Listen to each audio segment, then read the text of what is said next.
옆에 계신 분들 인사합시다. 추운데 잘 오셨습니다. 네, 추운데 다들 폐 괜찮아요? 폐 안 얼었어요? 네, 오늘 바람도 많이 불어가지고 더 체감 온도가 좀 낮은 가운데 있지만 또 말씀으로 우리 영육이 따뜻해지는 시간 되길 소망합니다. 자, 좀 무서운 제목을 정했죠. 뭐예요? 네, 담당 불가한 재앙. 땡땡 종교주의 이렇게 했습니다. 예, 지금 말씀이 흐름이 어쩔 수 없이 좀 그런 쪽으로 많이 향하고 있더라고요. 이제 오늘은 또 누구에게 지금 책망하고 있어요? 대상이 율법 교사가 나오잖아요. 지난주는 네, 바리새인. 그러니까 대표적인 종교주의자들이 바리새인 성경에 나오는 율법 교사. 그러니까 율법 교사는 이제 또 비슷한 어떤 무리들이 서기관, 성경에서 옛날에 서기관이라고 말하는 말씀을 기록하고 율법을 가르치고 이제 하는 그런 사람들, 바리새인과 이런 율법 교사, 그 두 부류는 조금 다릅니다. 다르긴 한데 어쨌든 그들이 향하고 있는 종교주의적 그런 형태들, 여기에 대해서 지금 예수님께서 구원의 은혜를 가지고 계속해서 그들을 지금 이제 교훈을 하고 책망하고 있는 장면이기 때문에, 근데 오늘 이제 마지막 그 율법 교사와의 그 누가복음 11장 마지막에 어떤 메시지 가운데서는 굉장히 이 종교주의가 무섭다라는 것, 그죠? 그다음에 이 종교주의가 사단의 어떤 고도한 전략 가운데 있다라는 것을 우리가 한 번 더 바라볼 때에 오늘 말씀을 통해서 우리가 더더욱, 그죠? 더더욱 말씀 중심이 무엇인가, 예수님 중심으로 예수님을 믿는다는 것이 과연 이 땅에서 우리가 살아간 것이 어떤 것을 의미하는가. 우리가 기존에 생각했던 형태들이 있잖아요. 뭐 교회 생활, 어떤 직분, 봉사, 섬김, 헌신. 사실은 거기 모든 것들이 시작될 때는 다 좋은 의도였고 선한 어떤 목적이 있었습니다. 그죠? 예수를 믿기 때문에 교회가 세워지는 것이고, 또 교회가 또 예수님 믿는 사람들이 교회가 선한 영향력을 끼치고 많은 사람들 복음을 전파하고 그렇게 열심히 그렇게 했더니 이제 교회가 커져가니까 어떻게 해요?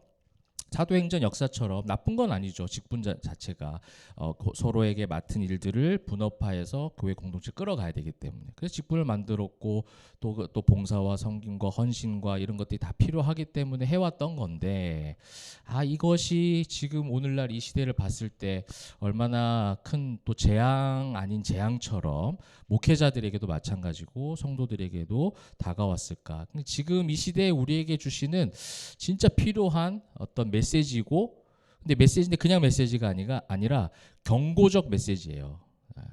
빨간불이 딱 들어온 거예요 지금. 사실은 그 가운데 뭐 우리가 잘하고 있다 이거를 자화자찬하는 것이 아니라, 그 가운데 그래도 우리가 이 작은 교회 안에서 성도들이 일상에서 또 하나님을 만나기 위해서 싸워내고 복음 안에서 세워져가는 그런 어떤 은혜를 우리가 누리고 있어서 참 감사하고, 그렇다고 해서 우리가 또 방심할 것이 아니라 이거는 주님이 오시는 그날까지 함께 계속해서 힘써야 되는 부분인 것 같습니다. 그래서 종교주의를 탈피하고, 그죠? 온전한 신앙인으로 다시 한번 확인할 수 있는 그런 말씀의 시간 되기를 소망합니다.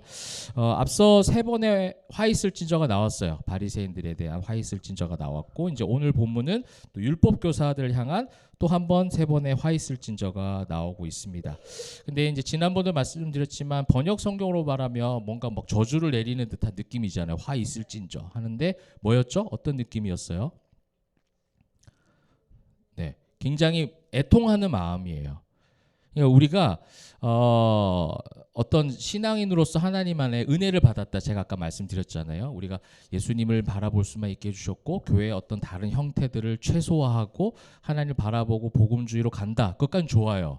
근데 거기서 우리가 정죄와 판단이 따라오면 우리도 역시 똑같은 종교주의인 거예요. 우리는 정죄와 판단하려고 하는 것이 아니라 결국은 어떠한 마음이 우리에게 따라와야 돼요? 애통하는 마음이 있어야 되는 거예요.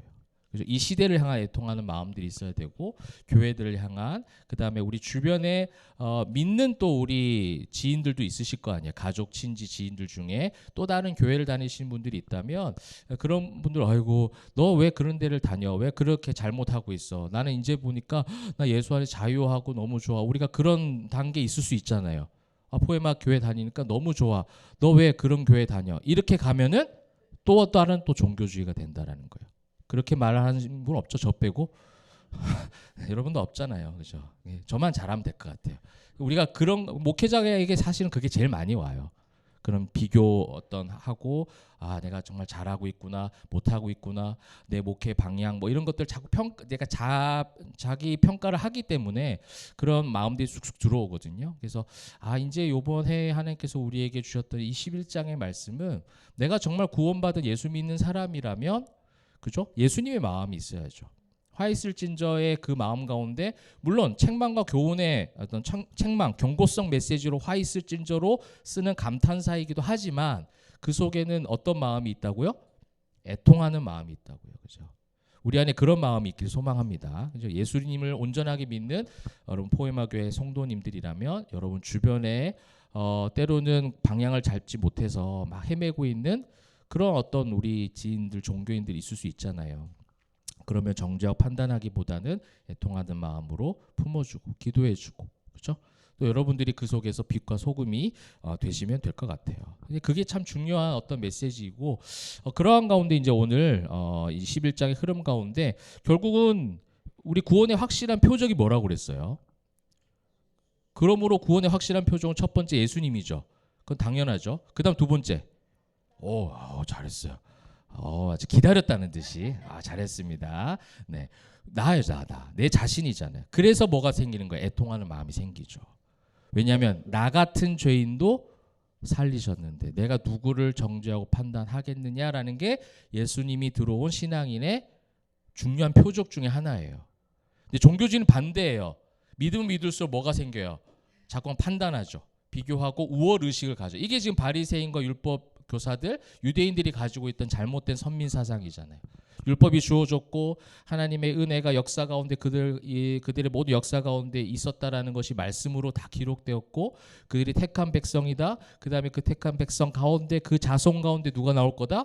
예수님이 나올 거다. 메시아가 나올 거다 하니까 그냥 그 혈통주의, 민족주의. 우리 11장 안에서도 우리 확인했잖아요.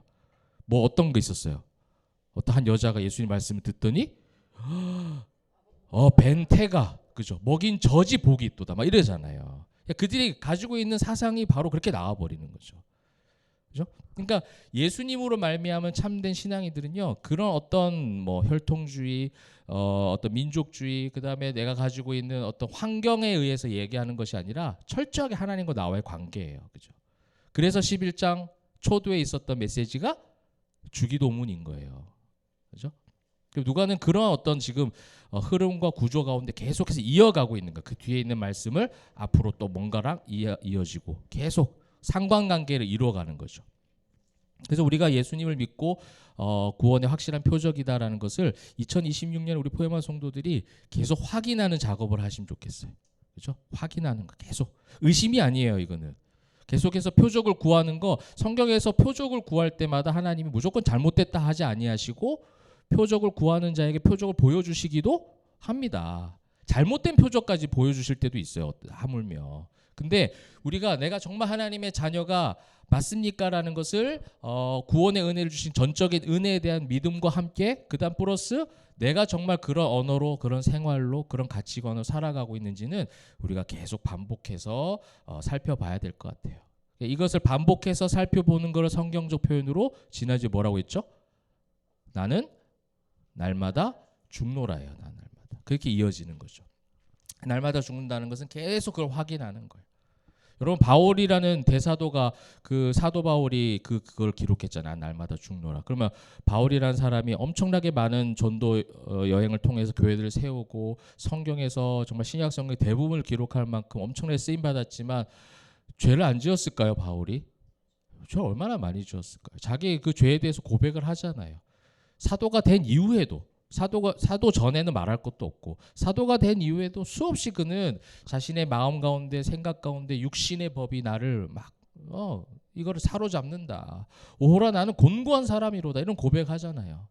근데 내가 왜 그리스도 안에서 다시금 일어설 수 있느냐라는 것이 성령 안에서 내가 그게 가능해진다라는 거죠. 나는 할 수 없는데 나는 죄악이 가득하지만 성령께서 도와주신다라는 겁니다. 서론만 지금 벌써 이만큼 했다 그죠? 본론도 안 들어갔는데 오늘 각오하십시오. 자, 45절 바로 본론으로 빨리 들어가겠습니다. 그래서 여러분들 성령 충만한 신앙인으로 오늘 말씀을 한번 살펴보면 좋겠는데 앞선 화 있을진저 45절부터 이제 46절, 이제 47절, 그다음에 이제 48절까지 쭉 나오는 내용들은 크게 뭐 우리가 많이 어떻게 길게 볼 건 없을 것 같아요. 오늘 45절 보시게 되면 하나만 보면 될 것 같은데 율법 교사가 이제 선생님한테 뭐라고 얘기해요?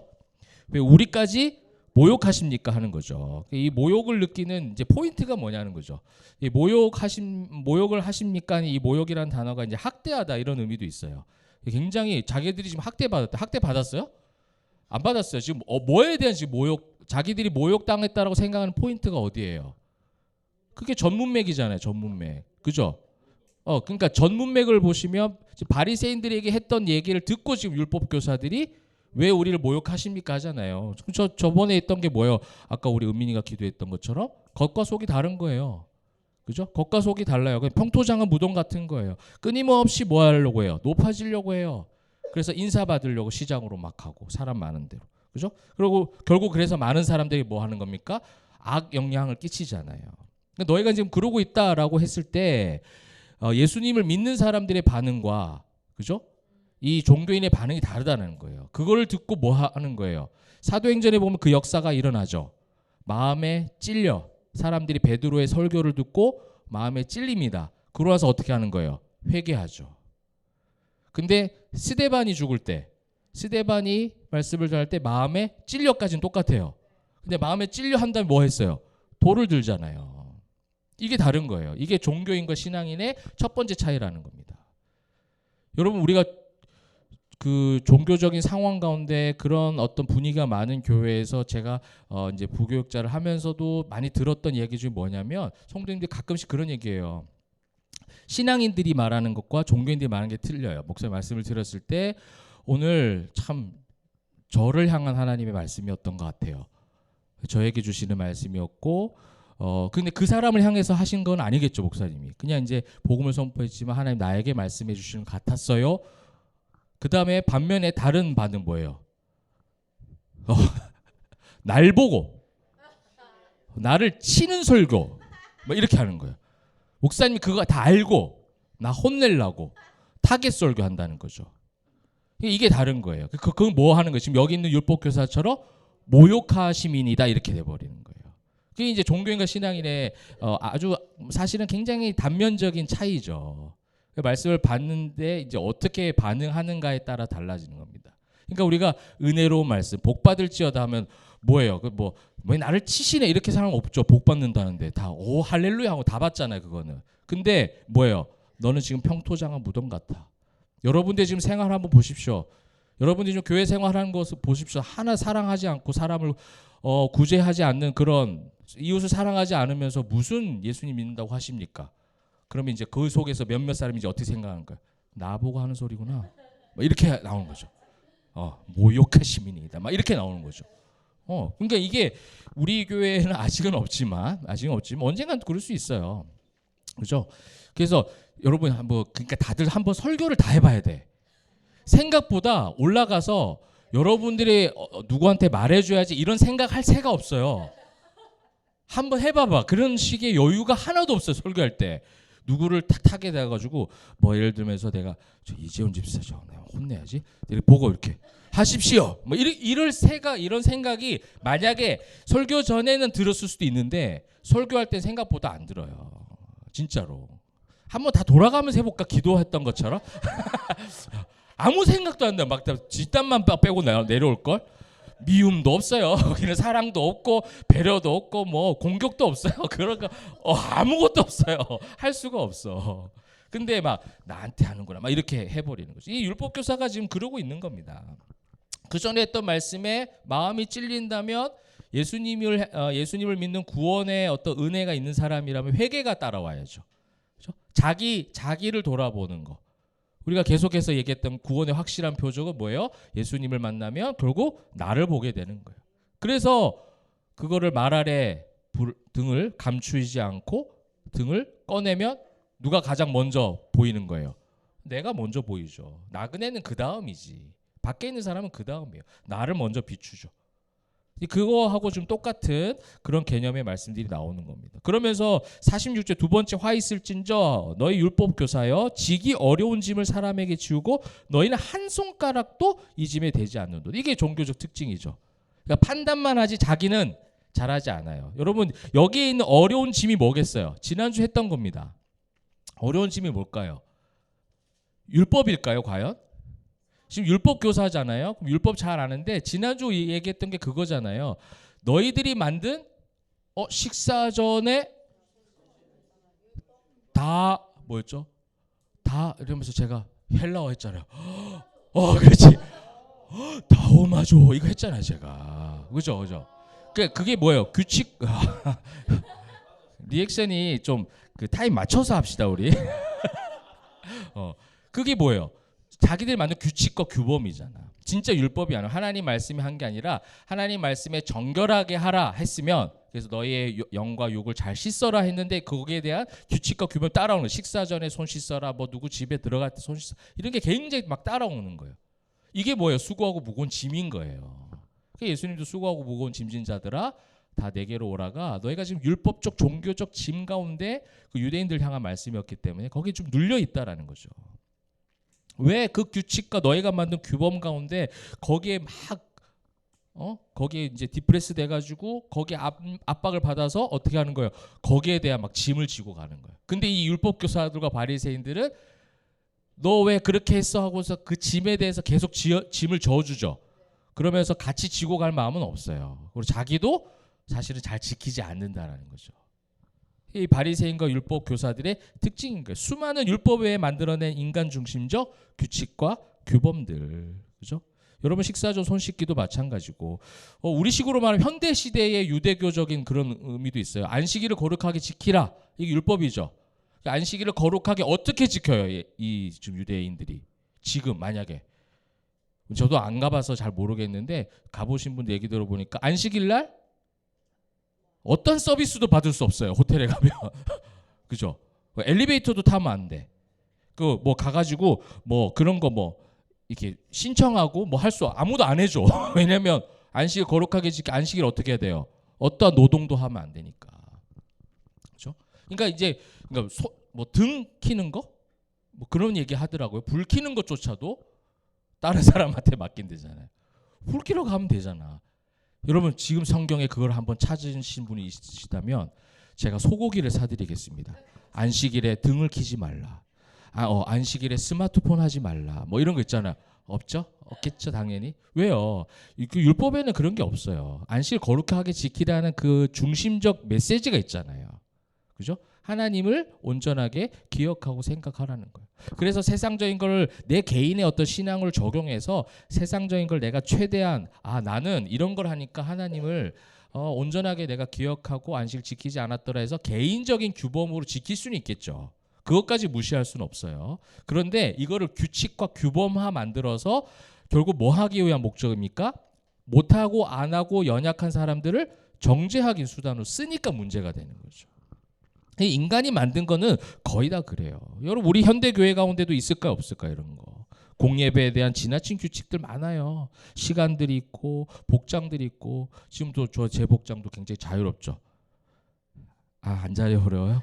자유롭잖아요. 이쁘잖아요. 그죠?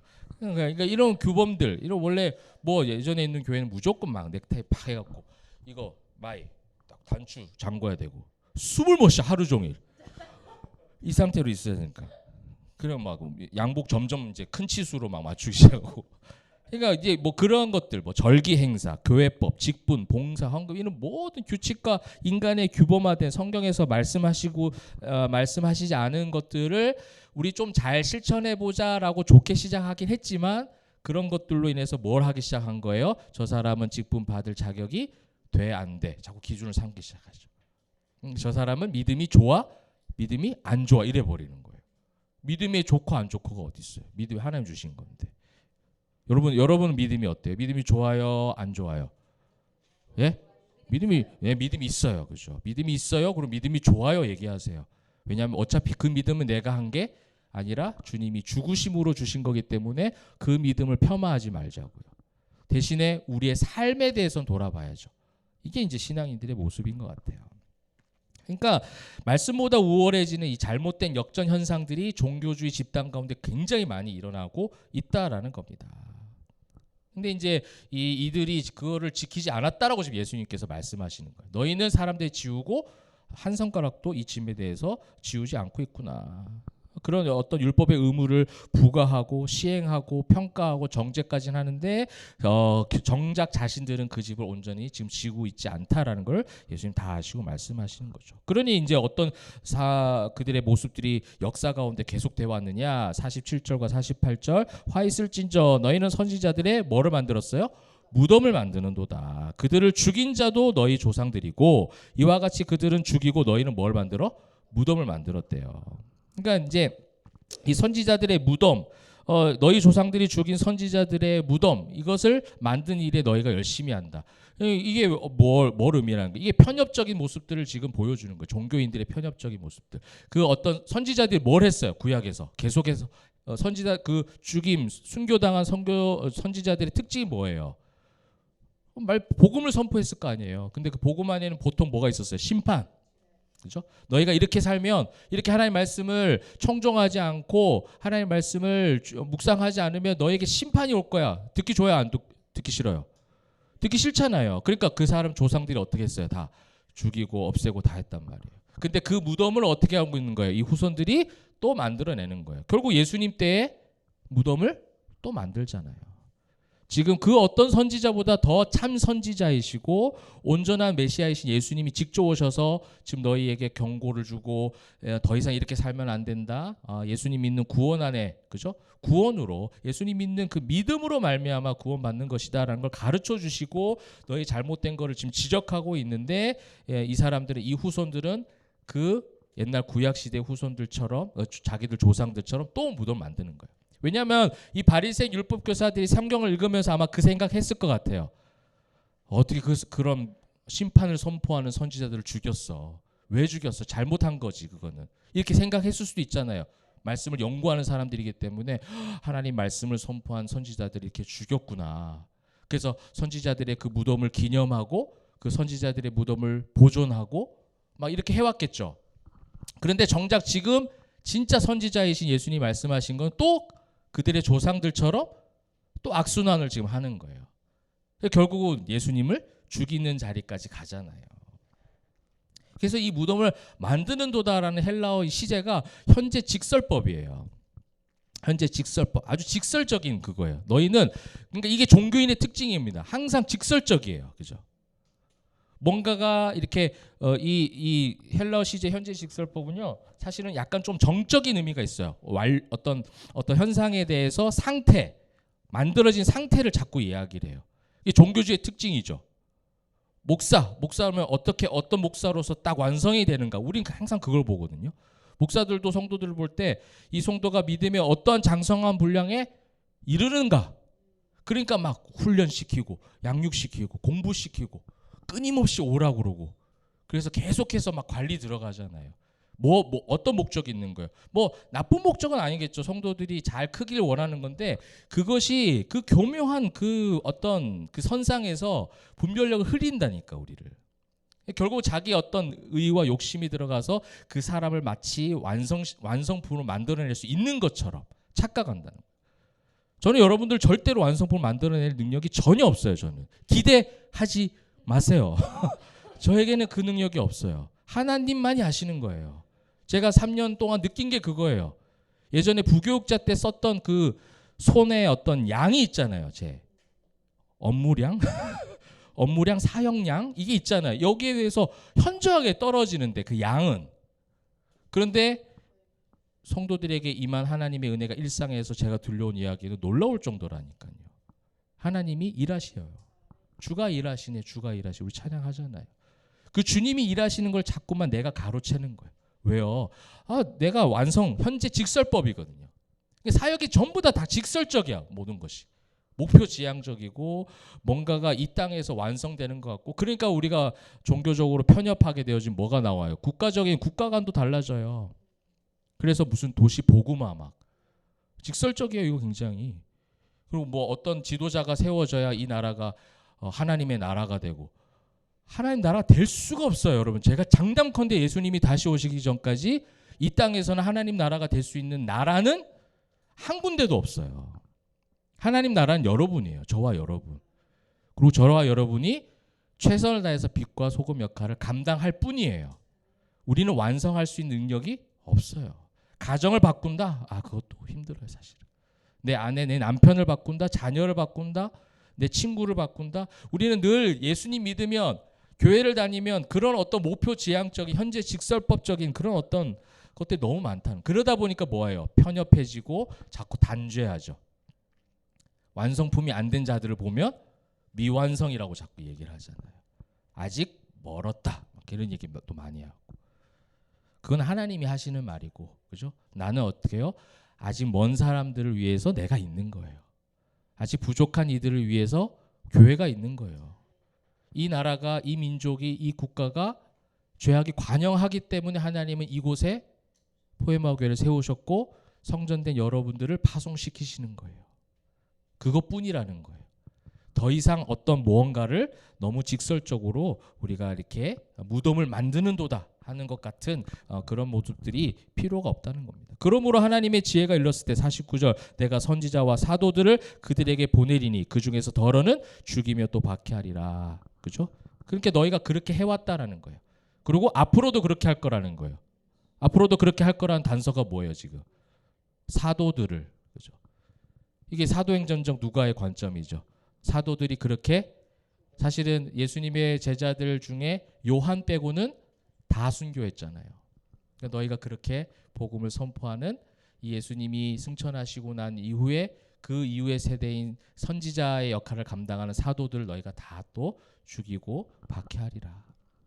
그렇게 편협적인 모습으로 가는 것이 종교주의의 핵심이라는 거예요. 여러분, 그래서 이교도들, 그 어떤 우리가 교회사의 모든 것들을 보시게 되면요, 종교주의가 막 발현하고 종교주의가 막 발전해요. 그러면 이제 뭘 하기 시작해요?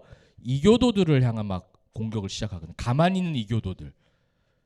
그죠? 그러니까 뭐도 합니까? 십자군 전쟁도 막 펼치는 거죠. 교회를 강화하기 위해서 그들의 어떤 종교적 권력을 더 유지하기 위해서 뭘 하냐면 적을 자꾸 만들어내요. 외부의 적.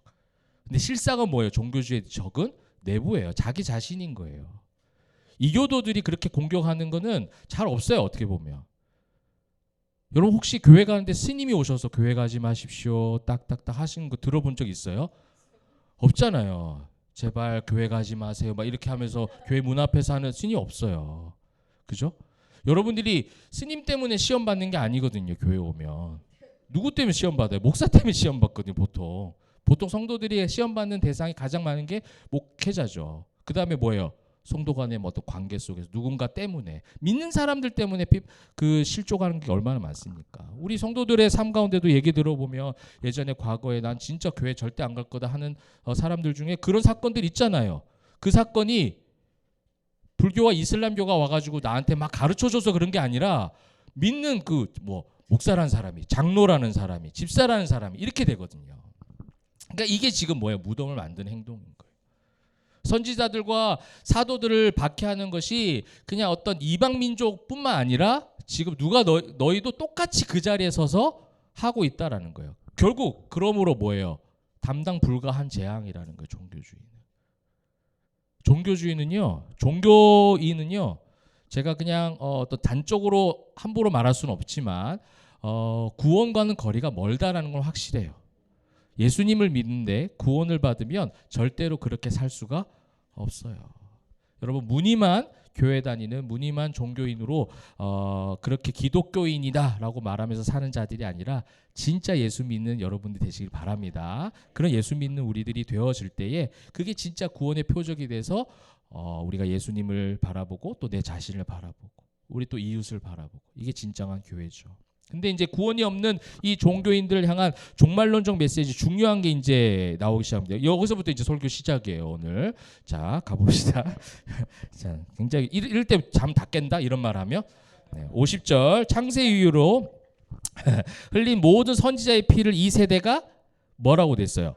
네, 이 단어가 중요해요. 51절에도 또 나옵니까?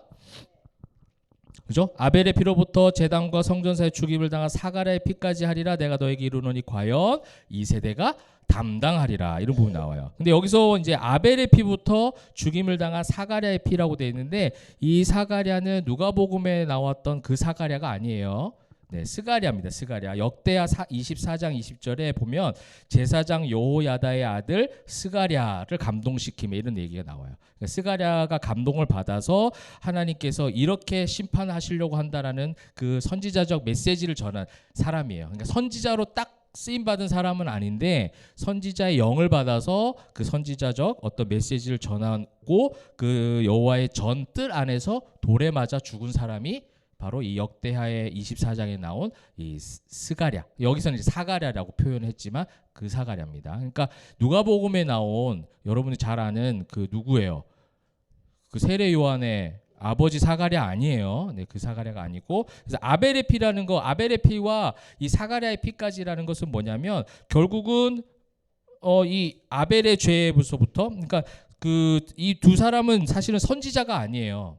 그래서 마태복음에서도 아벨을 딱 언급하지 않고요, 의인이라고 그냥 표현해요. 병인 본문에서는.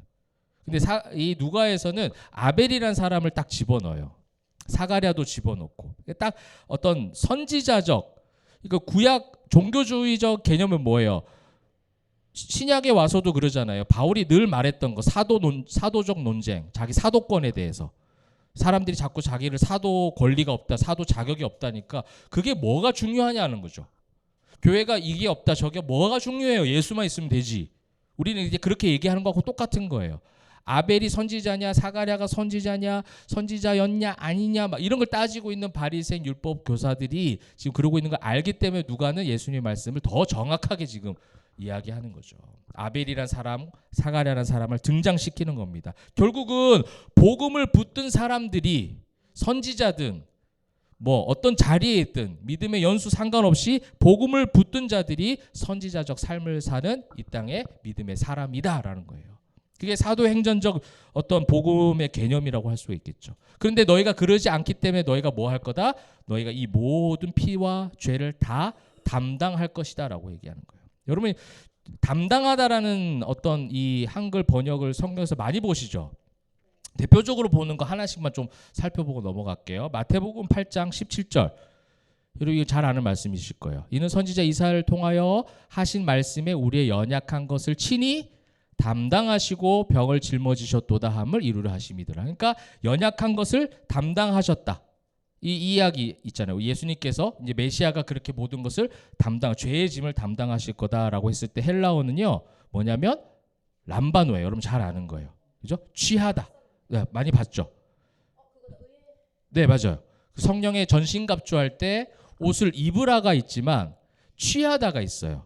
그죠? 그러니까 예수님께서 하나님께서 구약 때부터 뭘 하신 거예요? 죄의 짐을 다 내가 받겠다라는 것이 창조와 타락 다음에 나온 구속의 은혜죠. 그래서 타락과 구속 사이에 뭐가 있었어요? 보존이 있었잖아요. 이게 람바노예요. 내가 이거를 너의 짐을, 죄의 짐을 내 아들 통해서 내가 받겠다. 내가 취하겠다. 이런 개념이에요. 그러니까 헬라어는 다 지금 이거를 구분해 놓은 거예요. 그 다음에 여러분 잘 아는 또 담당하였으니까 성경에 나옵니다. 베드로전서 2장 24절. 친히 나무에 달려 그 몸으로 우리 죄를 담당하셨으니 이는 우리로 우리 죄에 대하여 죽고 의에 대하여 살게 하려 하심이라. 그가 채찍에 맞음으로 너희는 나음을 얻은. 너무 잘 아는 말씀이잖아요. 여기서 나온 담당하셨으니 또 달라요. 람바노가 아니라 그다음 뭐냐면 아나페로예요. 이거는 약간 제사, 제의적 표현이 담겨져 있어요. 그러니까 예수님이 희생, 제물, 희생 양이라는 의미가 있는 거예요. 그러니까 이제 진짜 예수님께서 피 흘리셨다라는 그 의미로 아나페로를 써요. 아까는 뭐 굳이 나눌 필요는 없지만 조금 쉽게 나눈다면 람바노는 하나님의 계획 가운데 있었어요. 그죠? 내가 너희를 보존하겠다. 그러면 예수님이 직접 오셔서 사랑의 확증으로 친히 그 몸으로 우리의 죄를 담당하셨죠. 그 죄를 다 짊어지고 가셨어요. 이거에 대한 더 실제적 단어가 지금 아나페로인 거예요. 그래서 데리고 올라가다, 담당하다, 제사드리다는 의미가 있는 거죠. 실제적으로 죄 사함이 이루어진 거예요. 그러면 그 다음에 또 담당하다가 있어요. 로마서 15장 많이 나오죠. 지금 대표적인 것만 지금 얘기하는 겁니다. 믿음이 강한 우리는 로마서 15장 1절이에요. 마땅히 믿음이 약한 자의 약점을 담당하고 자기를 기쁘게 하지 아니할 것이라. 믿음이 약한 자, 연약한 자들을 담당한대요. 이거는 무슨 단어냐면 뭐예요? 바스타조란 단어예요. 이거 뭐예요? 운반하다, 지다, 지니다, 견디다예요. 여러분 이 세 가지 흐름이 지금 어떤 것 같아요? 결국은 그 람바노 하나님의 구원 계획 가운데 있었던 것을 믿고, 구약의 어떤 말씀이죠. 그 다음에 신약 아나페로, 주님께서 직접 이 모든 죄를 담당하셔서 희생양이 되셨다. 그래서 우리의 죄가 다 주님께로 전가되어지고 우리는 의인이라 칭함받게 되었다라는 믿음, 예수 믿는 신앙이 딱 오면 이제 그 다음 또 뭐가 따라오는 거예요? 바스타조가 따라오는 거예요. 삶의 무게들을, 삶의 싸움들을, 영적 전투들을, 때로는 그것이 믿음이 연약한 사람들을 만나기도 하겠죠. 오늘 그 의미잖아요. 믿음이 연약한 사람들에 대해서 바리새인과 율법 교사들은 끊임없이 종교인들은 정죄하고 판단하죠. 근데 신앙인들은 그것이 아니라 어떻게 하는 거예요? 같이 지고 가는 거예요. 같이 견뎌주는 거예요. 그래서 우리가 지난 양육할 때도 그런 이야기 했잖아요. 그런 게 어떤 겁니까? 우리가 정말 누군가를 구제한다라고 했을 때 어떠한 의미로 하는 거예요? 함께, 이제 함께 가는 거예요. 함께. 우리가 어떤 교제한다라고 했을 때 코이노니아 이렇게 하면 교제하는 걸로 그냥 끝나잖아요. 근데 헬라어 단어에서 쉼 코이노니아가 있어요. 쉼 코이노니아. 이건 뭐냐면 함께 교제하다예요. 그러니까 자꾸만 우리는 그냥 교제만 해요. 교제만. 근데 함께 짐을 짊어지고 바스타죠. 그죠? 견디면서 하는 것까지는 사실은 종교 집단에서 잘 이루어지기가 쉽지 않아요. 친하게 지내는 거랑은 다른 문제입니다. 이거는. 그죠? 서로의 괴로움을 함께 견디고 함께 참여하는 거죠. 이게 예수 믿는 사람들의 이 구원에 대한 담당하다의 개념인 거예요. 그러면 오늘 말씀의 담당하다는 뭘까요? 이걸 완전히 다른 단어예요. 이거는 굉장히 심판의 의미가 담겨져 있는 단어입니다. 무슨 단어인지 한번 보여드릴까요? 에크제테오예요. 에크제테오. 근데 이 단어가 합성어죠. 에크 플러스 제테오예요. 그러니까 제테오는 어떤 구절에 많이 이제 대표적으로 나왔냐면 마태복음 7장 7절이 뭐죠? 구하라. 그죠?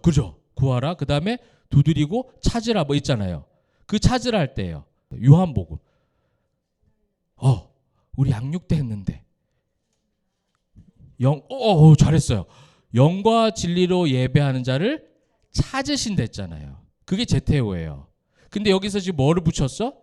에크를 붙였어요. 에크제테오예요. 에크제테오는 어디로부터 찾아낸다라는 거예요. 그러니까 종교주의가 숨어 있잖아요.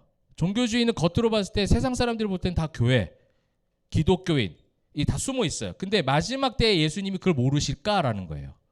마지막 심판의 때 거기서부터 종교주의로부터 찾아내지 못하실까라는 거죠. 이게 무서운 에크제테오란 말은요. 그래서 제가 말씀드린 게 그냥 단순하게 교회 오고 그냥 교회에 와서 그냥 장소적인 개념으로 왔다 갔다 하고 종교인으로 살아가는 건요. 구원 못 받았다 제가 말을 못 하죠. 왜냐하면 저한테 그 권한이 없으니까. 근데 구원과 거리가 멀 확률이 크다라는 거예요. 그걸 예수님께서 지금 얘기하시는 거예요. 너희가 그렇게 숨어서 사람들의 평가, 사람들이 보기에는 정말 신실하게 믿는 것 같이 보여지지만 결국 내가 뭐 하겠다는 거예요? 에크제테오, 찾아내서 담당하게 하겠다. 굉장히 무서운 말씀이라는 거예요. 담당 불가한 재앙이 바로 이 말입니다. 여러분 우리가 그 속에서 하나님이 찾으시는 제테오, 찾으시는 예배자가 된다라는 것이 이게 보통 기적이 아닙니다. 여러분 삶 가운데 여러분이 영과 진리로 예배할 때에 주님이 에크제테오가 아니라 제테오, 찾으시는 예배자가 되시기를 주님의 이름으로 축복합니다. 이 정말 구원의 최대의 적이 이 종교주의예요. 그냥 안 믿는 사람, 사실 제가 볼 때는요, 타 종교 안 믿는 사람들이 훨씬 더 소망이 있어. 진짜 그래요. 이제 살아보니까 옛날에 그런 생각 안 했는데 최근에 들어서 그런 생각 많이 합니다. 왜냐하면 믿는 사람에게 이러한 가치관과 이런 걸 설명하려고 해도요, 딱 잡혀져 있는 그게 있어요. 가치관이 깨어지지 않는 뭔가가 다 있더라고요. 깨지 못해요. 저와 여러분이 정말 기적적인 은혜예요. 이걸 깨고 살아가고 있다는 게. 근데 차라리 안 믿는 분들한테는, 그 다음에 우리 교회도 그렇잖아요. 처음 예수 믿어서 오신 분들 있잖아요. 그런 분들 뭐예요? 그냥 싹 흡수 다 하잖아요. 깨끗하게. 그러니까 차라리 아예 모르던 분들, 아예 안 믿는 분들이 훨씬 더 소망이 있겠다 싶은 게 그 정도로 그런 마음이 들 정도로 오늘 말씀은 굉장히 종교주의에 대해서 예수님이 강하게 지금 얘기하시는 거예요. 그러니까 52절에 화 있을진저 너 율법교사여 너희가 지식의 열쇠를 가져가서 너희도 들어가지 않고 또 들어가고자 하는 자도 막았느니라. 그러니까 나 이거 많이 알아, 말씀 많이 알아, 나 교회 많이 다녔어요 하는데 이걸로 열리지가 않는다라는 거예요. 11장은 전체적인 흐름이 뭐예요? 주제가 구원이에요. 구원. 예수님으로 말미암은 구원. 예수님을 통해서만이 이루어질 수 있는 구원. 그 어떤 지식으로도, 그 어떤 경험으로도, 그 어떤 살아왔던 삶의 모습으로도 될 수가 없는, 절대 열리지 않는 것. 근데 심지어 이 율법교사들 뭐예요? 자기도 못 들어가는데 다른 사람도 못 들어가게. 이게 최악인 거예요. 이게 우리가 가장 조심해야 될, 앞으로 우리에게 또 우리가 만나게 될 영혼들이 있을 수 있겠죠. 우리 교회 안에서도. 저와 여러분이 이 부분에 대해서 늘 고심하고 기도하고, 그래서 언어도 그렇고 서로 간에 대하는 것도 무례행치 않고, 그죠? 그런 것들을 잘해야 되는 이유가 뭐냐면 나를 통해서 실족한다니까요. 종교인들은 그렇다는 거예요. 왜냐하면 자기들 생각이 너무 강하거든요. 그래서 남들은 항상 밑에 있다라고 평가를 하거든요. 그러니까 막 하는 거예요. 그러니 실족하는 사람들이 생기고 들어가고자 하는 자도 막아버리는 겁니다. 근데 그렇게 할 때에 이제 마지막 53절 4절에 나오는 말씀처럼 마지막 때에 오늘 아까 그 율법 교사들이 반발한 것처럼 훅 일어난 것처럼 지금 오늘 또 나오죠. 거기서 나오실 때에 서기관과 바리새인들이 거세게 달려들어 여러 가지 일을 따져 묻고 그 입에서 나오는 말을 책잡고자 하여 노리고 있더라. 이게 이제 종교주의의 특징이죠. 그죠? 공격적이죠. 굉장히. 예, 그리고 우리가 신앙인으로 살아가면 살아갈수록 우리는 안 믿는 사람들의 공격도 받을 수 있지만 믿는 누군가에게도 그런 어떤 감정적 공격을 당할 수도 있어요. 그죠? 어떤 얘기를 들을 수 있겠죠. 사실 그 공격이 더 강할 수도 있습니다. 사실 안 믿는 사람들은 별 관심이 없죠. 그래서 별로 말을 안 하는데 믿는 사람들이 우리에게 툭툭 말을 던질 수 있어요. 근데 그렇게 이제 책 잡고자 하여 노리고 있는 그 종교인들의 특징인 거예요. 항상 인간의 약점을 찾으려고 해요. 저도 그런 경험 참 많이 했지만 그저 거기에만 관심이 있는 거예요. 그래서 여러분 우리 저도 이제 주보를 안 만드는 것도 좀 그런 것도 좀 있었어요. 사실은 주보를 이제는 우리 성도들이 이제 순수해서 주보 만들어도 괜찮을 것 같은데 주보에 수많은 내용들이 있잖아요. 그죠? 내용들이 들어가야 되거든요.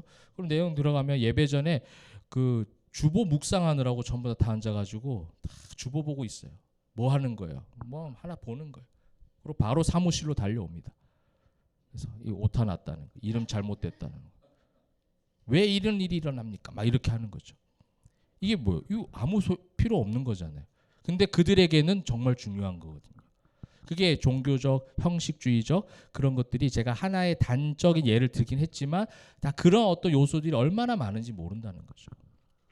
사랑하는 성도 여러분, 정말 예수님을 믿고 구원을 받은 성도들은요 자꾸 단순해지는 것 같아요. 그죠?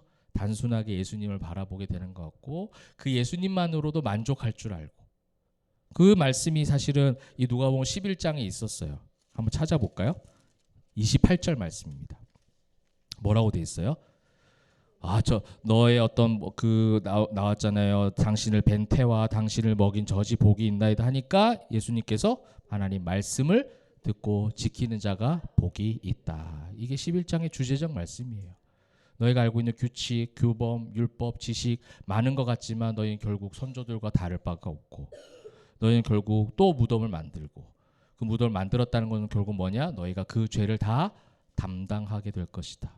담당 불가하다. 이거는 거의 구원 못 받은 것과 똑같다. 말씀 좀 안다고 구약의 말씀들을 좀 잘 외우고 있다고 구원받는 게 아니야. 그거는 지식의 열쇠로는 절대로 열 수가 없어. 근데 하물며 너희는 너희 구원의 그 문도 못 열 뿐더러 어떻게 하는 거예요? 주변의 사람들까지도 악영향을 줘서 문을 완전히 닫아 잠그는 더 최악의 지금 모습으로 가고 있다. 담당 불가하다 너희들. 지금 그렇게 얘기하고 있습니다. 사랑하는 성도 여러분, 우리가 예수 믿는 신앙인으로서 또 한 주를 살아가게 될 것인데 이 11장에서 계속해서 반복적으로 한 가지의 주제로 여러 가지 형태의 모습으로 적용으로 말씀해 주신 11장의 말씀을 좀 잘 기억하셔서 예수님 믿는 사람답게 그런 좋은 영향을, 또 빛과 소금의 영향을 잘 끼치시고, 우리 아까 했잖아요. 담당하다에 대한 여러 가지 단어가 있었잖아요. 람바노가 있었고, 또 뭐예요? 나도 너무 많이 나와가지고, 네, 아나페로가 있었고, 나 바스타조가 있잖아요. 이 모든 이 단어의 과정들처럼 우리에게 임하신 구원의 역사가 너무 감사하다, 그렇죠? 그래서 나도 어떻게 하겠다, 바스타조 견디면서 예수님 십자가 은혜 붙잡고 살아가겠습니다. 네, 그렇게 결단하시고 일상에서 승리하시는 저와 여러분 되시기를 주님의 이름으로 축복합니다. 아멘. 말씀 맺도록 하겠습니다. 아까 무덤을 만드는도다 해서 제가 헬라어 시제가 뭐라고 했어요? 현재 직설법이라고 했어요. 직설법. 그죠? 직설적이죠. 그러니까 뭐 문법을 가지고 다 성경의 어떤 의미를 다 얘기할 수는 없어요. 그 다 나쁜 건 아니니까 현재 직설법이. 근데 종교주의의 어떤 특징을 이야기할 때는 주로 이 시제가 많이 쓰여요. 이게 특징인 것 같아요. 굉장히 직설적이고 평가하는 어떤 모습들이죠. 그리고 이 시제 자체가 일반적 사실을 얘기할 때를 많이 써요. 그리고 반복되는 어떤 습관들을 이야기할 때 씁니다. 그러니까 깨어지지 않는 직접적인 이야기를 얘기할 때 직설법을 많이 사용합니다. 근데 누가는 또 이 신약에서의 기록들 헬라어적 문법적으로 보게 되어지면 구원에 관련돼서 자기를 바라보는 어떤 단어들, 구원에 어떤 관련된 단어들을 쓸 때는요, 현재 진행형을 많이 씁니다. 진행형이죠. 그러면서 이제 미완료 시제까지 넣습니다. 미완료. 이게 굉장히 참 그 헬라어 문법 가운데서도 우리가 어떤 그걸 받을 수 있을 것 같아요.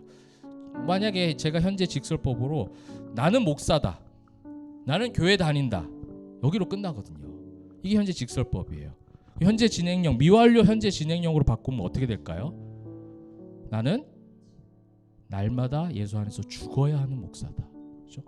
나는 그냥 교회 다닌 사람이 아니라 나는 진짜 영적 전투를 감당하고 내 일상에서 그 미운 이웃들을 사랑해야 되고, 그렇게 살아가는, 나는 신앙인으로서 살아가는 그런 교회 다니는 사람. 뭐가 많이 붙어야 돼요. 사실은 나는 목사다, 나는 교회 다닌다, 어쩌라고. 그죠? 그거 갖고 되는 게 아니에요. 여러분, 우리는 미완료 현재 진행형을 살아가는 신앙인들입니다. 직설법으로 누군가를 얘기할 수 없어요. 주님이 다시 오시는 그 순간까지 우리는 계속해서 일상에서 진행형이에요. 그래서 현재 직설법이 조금 정적이라면 현재 진행형 뭐예요? 굉장히 동적이에요. 움직임이에요. 그래서 생명력이 있는 거예요. 고여있는 물이 죽은 물이죠. 그죠? 사해. 그게 이스라엘 우리 지도할 때도 배웠잖아요. 갈릴리 호수 어때요? 계속해서 위에 헬몬산에서 물이 계속 흘러내려옵니다. 그래서 흐르는 물이에요. 그래서 때로는 그 흐르는 물에는 뭐도 있습니까? 광풍도 있어요. 그 광풍 속에 예수님께서 계셨잖아요. 그 속에서 걸으셨잖아요. 그래서 그 파도를 예수님과 함께 타고 가는 거예요. 살아있는 거예요. 근데 우리는 동적인 걸, 그 정적인 걸 원해요. 나는 목사다, 나는 예수 믿었으니까 복 받는다, 나는 예수 믿었으니까 잘 된다. 전부 다 직설적인 거예요. 여러분, 성경은 절대 그렇게 얘기하지 않습니다. 헬라어 문법적인 어떤 구별을 봐도 그런 표현을 쓰질 않아요. 미완료, 계속 현재 진행으로 계속 가는 거예요. 오늘도 우리는 또 날마다 죽는 거고, 또 내일도 우리는 그게 필요한 일상의 예배자들인 거예요. 그렇게 할 때에 우리는 담당 불가한 재앙을 받는 자들이 아니라 정말 우리에게 제테오, 에크제테오가 아니라 주님이 찾으시는 예배자가 되는 줄 믿습니다.